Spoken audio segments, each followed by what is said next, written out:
26/11/2008 को मैं मेरे फैमिली के साथ, मेरे पापा, मेरे भाई और मैं, हम तीनों पूना जा रहे थे बड़े भाई को मिलने के। बैंडा से हम सीएसटी गए थे।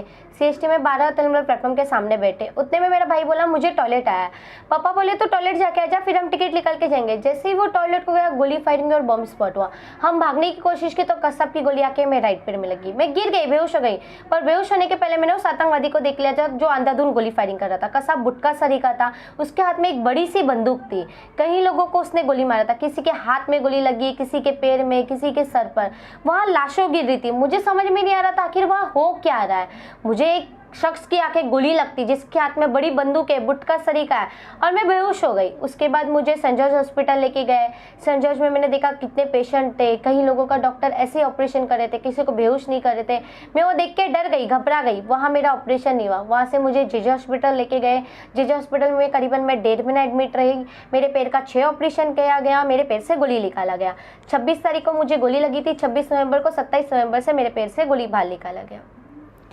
जिस प्रकार से आपको गोली लगी थी उसके बाद आपको हॉस्पिटल में भर्ती किया गया, लेकिन आप इतने कम उम्र में की थी, उम्र की लड़की थी। जिस प्रकार से आतंकवादी कसाब को आपने कोर्ट में देखा तो उस वक़्त आपको क्या डर लग रहा था, क्योंकि किस प्रकार से कसाब दिख रहा था वो बताइए। जब मैं कोर्ट गई थी 10 जून को, मेरे से पहले मेरी पापा की गवाही हुई थी। पापा ने दोनों आतंकवादी को देखा था, मैंने कसाब को देखी थी। जब मैं कोर्ट गई, मैं बैसाखी से चलती थी। मन तो ऐसा हुआ था कि इसे बैसाखी फेंक के मारूं, या मुझे कोई बंदूक दे दो तो मैं इसे अभी गोली मार दूं, या मैं इसे फांसी पे चढ़ा दूं। मुझे खुनस आया था कसाब को देख के। उसे देख के कभी मेरे मन में कोई दया नहीं आई और ना ही कभी आएगी। मेरे मन में खुनस है और वो आज तक और वो हमेशा रहेगा। तभी से मैंने एक डिसाइड कर लिया कि मैं एक पढ़ लिखी IPS ऑफिसर बनना चाहती हूँ। कसाब जैसे से बड़े बड़े आतंकवादी को मुझे खत्म करना है। पापा का नंबर मांगा गया था, फिर हमसे कांटेक्ट किए, बोले कि आप कोर्ट में आके गवाही देने के लिए तैयार है। तो हमने बोला हम 10 जून को आके कोर्ट में गवाही देने के लिए तैयार है। मेरे पापा ने और मैंने कसाब को जाके आइडेंटिफाई किया था। जब कसाब को आपने देखा, कसाब कहाँ बैठा था, और आपको जब उसके सामने देखा तो आपको भी उसने देखा था क्या? कसाब कटघरा में था। मेरे सामने 3 आतंकवादी रखे थे, उसमें से मुझे कसाब को पहचाना था। कसाब जज साहब के साइड में फर्स्ट में आतंकवादी कसाब बैठा हुआ था। मैंने बोला था यही आतंकवादी जिसने मुझे गोली मारी और मेरे आंखों के सामने कई लोगों को मारा। उसकी गोली आके मुझे लगी थी। कसाब ने मेरे तरफ देखा नहीं था, उसकी मुंडी नीचे झुकी हुई थी। मुझे बस खुनस था तभी कि मैं इसे मारूं कैसे, मैं बैसाखी फेंकूं या क्या फेंकूं जो इसे मैं खत्म कर सकूं। तभी जिस प्रकार से आप 9 साल की उम्र थी आपकी उस समय, उसके बाद आपके जीवन में क्या चेंजेस आए? जिस प्रकार से आपकी स्कूल हो और आपके जो समाज में आपको जो दिक्कतें गई, किस प्रकार की आपको समस्या और आपको दिक्कतें गई? जब मुझे जिस दिन गोली लगी थी 26 नवंबर को, तब मेरी एज 9 साल 11 महीने की थी। कोर्ट गई मैं 10 साल की हो चुकी थी। उसके बाद दिक्कतें बहुत आई। मुझे स्कूल में एडमिशन के लिए प्रॉब्लम आया। मैम बोले कि आप आओगे तो यहाँ गोली फायरिंग होगी, बॉम्ब स्पॉट होगा। तो मैम ने एडमिशन देने मना कर दिया था। फिर ABP अखिल विद्यार्थी स्टूडेंट्स ने मेरे लिए लड़े। उनके कहने पर मुझे, उनके लड़ने के वजह से मेरी पढ़ाई चालू हुई और मैंने 7th स्टैंडर्ड से वो स्कूल से पढ़ाई की। मैं अभी मैं 2nd ईयर में पढ़ाई कर रही हूँ। मेरी ईयर्स पढ़ाई की भी बहुत लॉस हो चुकी है। उसके बाद मेरे पापा का बिजनेस का तकलीफ हुआ। 26/11 के बाद ही पापा मार्केट जा रहे थे तो लोग बोले कि आप यहाँ मत आइए, कसाब आ जाएगा, कसाब के साथीदार होंगे, वो आ जाएंगे, आपके वजह से आप हमें क्यों मार रहे हैं। तो बहुत लोगों का बिहेवियर अलग हो गया। मुझे 26/11 के बाद सम्मान भी बहुत मिला। आज मेरे अवार्ड शो बहुत हुए। मुझे कई लोगों ने सपोर्ट किया, बट कई लोगों ने नहीं किया। बहुत लोगों ने, नेता है या कई लोगों ने आके सिर्फ मुझे बड़ी बड़ी वादे किए, सिर्फ एक बोल वचन कर दिया। न्यूज चैनल है या कहीं मिल गए तो बोल दिया देविका बेटा हम आपके लिए करेंगे। दूसरे दिन हम उन्हें कांटेक्ट करते तो बोलते सॉरी आप कौन, हम आपको जानते नहीं। मैंने इतनी चीजें इन 13 सालों में देख लिया कि मैंने कभी सोचा नहीं था कि हमारे साथ ऐसा भी हो सकता है। मैं अपने देश के लिए खड़ी हुई और वो हमेशा मैं रहूंगी। कसाब के उसकी कोई भी आतंकवादी आए, हमारे देश पे उंगली उठाने की भी कोशिश की तो उसे मैं खत्म करने के लिए हमेशा रेडी रहूंगी। जिस प्रकार से आपकी जो फ्रेंड सर्कल था जी, उसमें किस प्रकार का चेंजेस इस घटना के बाद आया?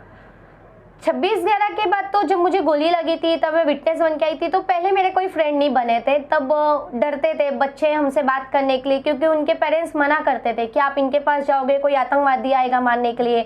हमने इस वजह से कई रूम भी चेंज किए थे। रूम का प्रॉब्लम आने लगा था। भाई खुद एक हैंडीकैप हो गए। 26/11 में उसको इन्फेक्शन हो गया। मतलब हमारी तीनों की जो लाइफ थी वो बहुत चेंज हो गई। फैमिली मेंबर गाँव के वो लोगों ने अलग बिहेवियर करने लग गए। वो लोग हमें बुलाते नहीं थे।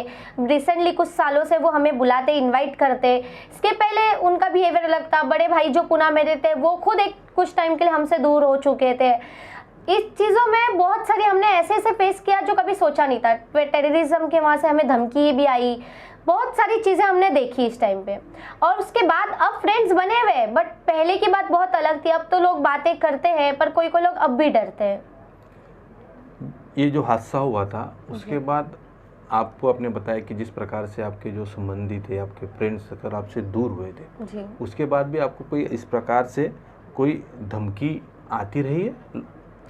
26/11 के बाद धमकियाँ तो आई थी, धमकियाँ कई आई थी, हमने कंप्लेंट भी दिया था, बट उसके बारे में कुछ पता नहीं चला।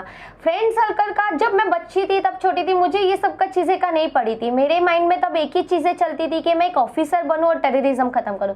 आज दोस्ती तो है सभी से, बस मेरी नाराज़गी इस बात से, मैं सरकार के आगे 13 सालों में कई बार बोल चुकी, इतने न्यूज़ चैनल, कहीं जगह पर मैं गई हूँ, कहीं पॉलिटिशियन से मिली हूँ, हीरो हीरोइन सभी लोगों से मिली हूँ, पर किसी ने कुछ किया नहीं है, सिर्फ एक बातों को अनसुना करके रख दिया। तो मुझे इस चीज़ों से नाराज़गी है कि अगर मैं कुछ बढ़ना चाहती हूँ तो मुझे बढ़ने क्यों नहीं मिल रहा है, हर बार मुझे नीचे गिरा क्यों दिया जाता है।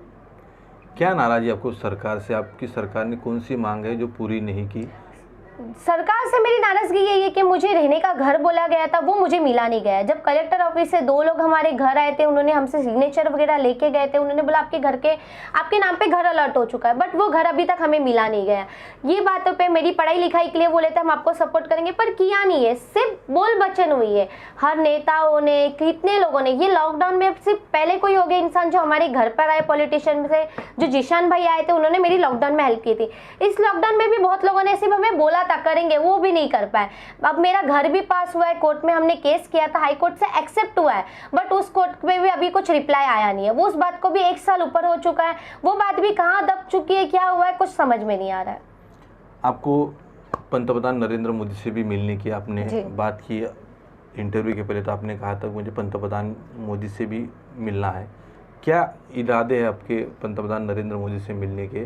क्या इच्छाएं हैं? क्या उनको ऐसा कहना है आपको कि आपको उनसे ही मिलना है?